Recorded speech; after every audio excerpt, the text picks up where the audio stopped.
I know it's been a couple of weeks since we were last here. There's been a lot of things going on, but we're back with an interesting episode to commemorate this special day.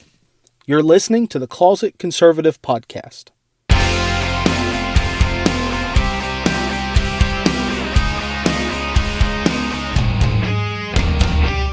It was all for the good of the country. At least that's what they were told on April the 18th. Tax rates were rising, government actions were frustrating, white-collar and blue-collar workers were both upset with the direction of the country. But the divisions across the country on the political spectrum, they were sharp. One side was accused of spreading conspiracy theories, sharing the ideas that the government was not interested in the average people.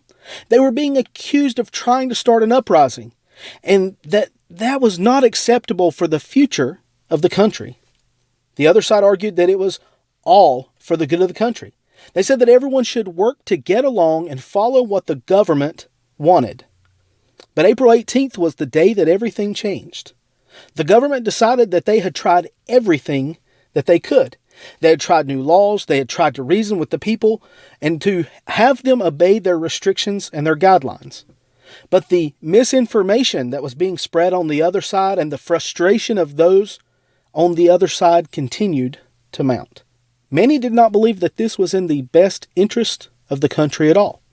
In fact, many did not believe that the new laws, the new government restrictions, were helping at all. They did not believe in those things. They believed that these were all an attempt of the government to oppress the people and to get their way. Time after time, the people spoke out against the issues that their government raised against them. They spoke out about the regulations. They spoke out about the restrictions, the guidelines, the new laws, the attempts to force them into government obedience.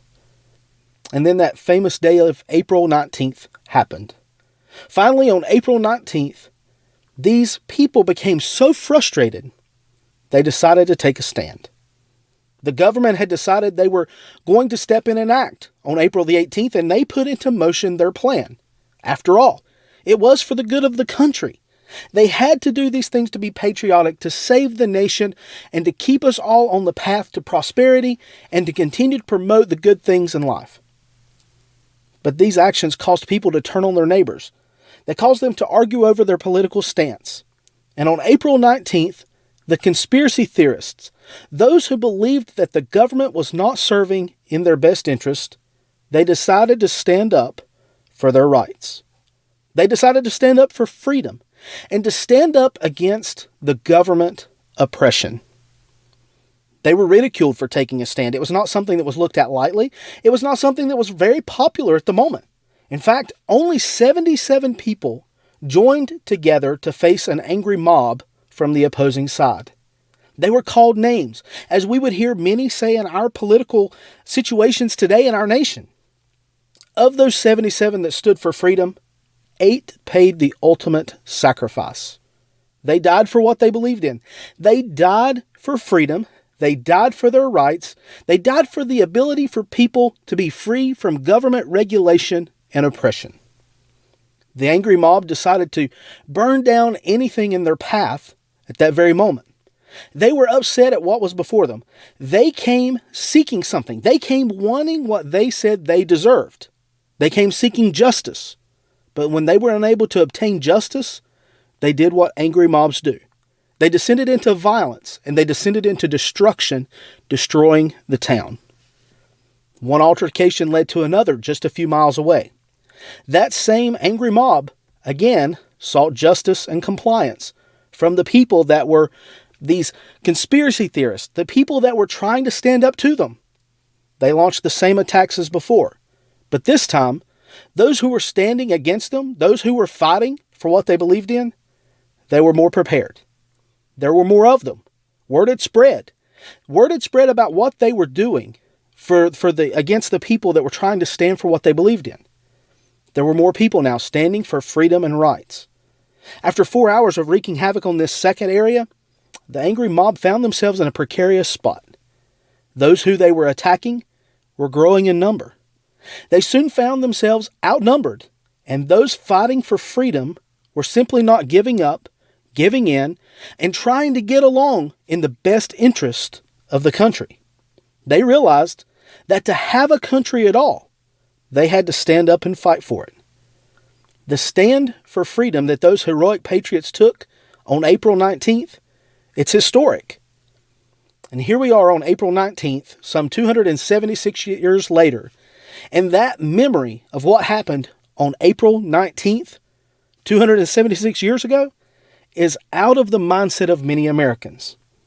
The Patriots at the battles of Lexington and Concord fired what we know as the shots heard round the world. It was the British that were fighting on the side of government compliance and government orders and restrictions of freedom. But 276 years later, we seem to have forgotten about those stands that people took to give us what we have today. We find our nation in a similar situation. We have a radical left government that is arguing for us all to get along. They want us to comply with government orders and restrictions. They believe that through the removal of our freedoms, we can preserve freedom. You see, the Patriots in 1775 knew that the preservation of freedom did not come from lying down and giving up your weapons and giving up the fight against a government full of tyrannical ideas. They knew that they needed to take a stand for what they believed in.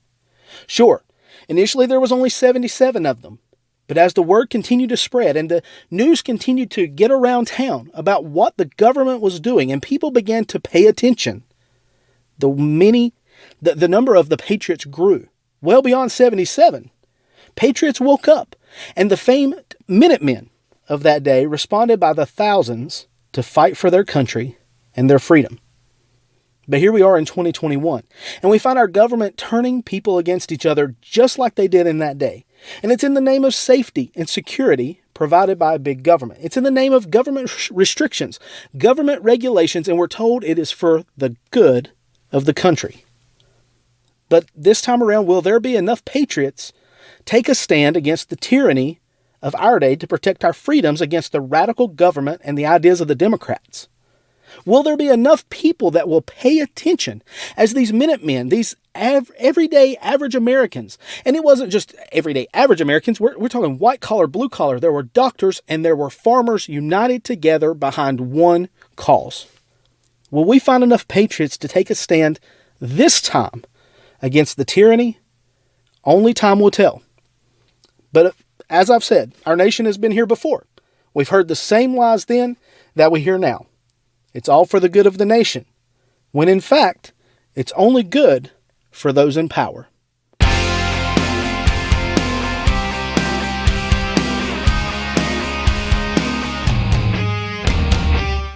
The Closet Conservative Podcast is a production of The Liberty Loft.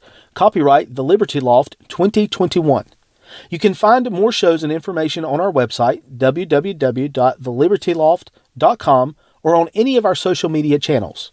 If you enjoyed this episode, be sure to subscribe to the podcast, leave a 5-star review, and share the podcast with your friends.